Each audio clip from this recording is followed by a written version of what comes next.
allegations in the Benghazi investigation. A former State Department diplomat accusing staff members of former Secretary of State Hillary Clinton of secretly removing politically damaging documents before turning over files to the Accountability Review Board. Investigative journalist Sharyl Attkisson broke the story. She joins us. Nice to see you. Thanks for having me. Okay, what happened?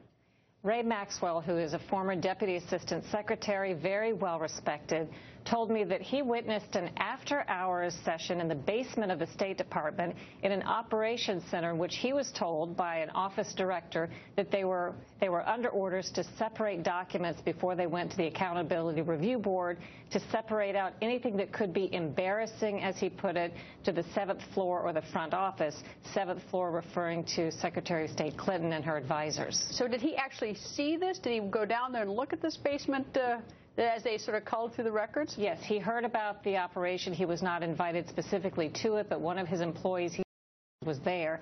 So he stopped in on a Sunday. He was told, he says, what the purpose was. He went in, he sat down, he went through some papers. He said he didn't feel right about it. He asked, he says, is this ethical? And the office director answered, these are our orders. And then he claims that while he was there, Secretary of State's Chief of Staff Cheryl Mills and her Deputy Chief of Staff Jake Sullivan came in for a few minutes, acknowledged him, spoke to him briefly.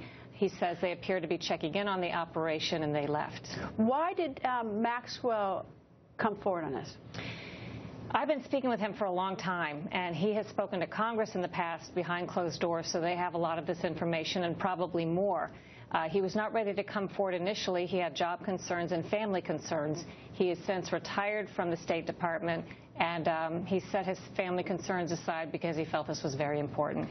Does he know what was removed, what Congress didn't see, any documents that were taken out? He has no idea. He says the instructions were to take out anything that could prove embarrassing or damaging. That would be up to whoever was sorting through them to determine what kind of material that was. Now, the ARB, they were supposed to be the ones investigating this for the State Department. Did they know anything about this? The ARB claims that it had unfettered access to documents and people. And when they got their documents from the State Department? In part.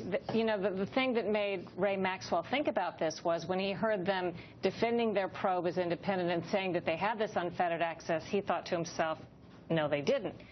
They say in their defense, or the State Department says, they had many sources of information that people could even call them directly with information that they wanted to submit. So it would have been impossible for any single source outside to control the flow of information. That's what the State Department says. And here's what the spokesperson from the State Department said today when she was confronted with it. She says, in part, the ARB had full and direct access to State Department employees and any accounts to the contrary, like the one you mentioned, mean your report, are completely without merit, completely ill-informed. These reports show a complete lack of understanding of how the ARB functioned. It collects its own documents directly from anybody in the department. There was a department-wide call for information to be given directly to the ARB. So that's the response of the State Department. And that may be true. They did issue a call, but as one person who worked there told me, people were in general not willing to reach out directly and speak to the ARB. Just because the ARB made the call certainly doesn't mean that all the employees who had information spoke with them, but they did have the door open for that. Sharyl, nice to see you. As always, you've got the big story. Thank you. Nice to see you.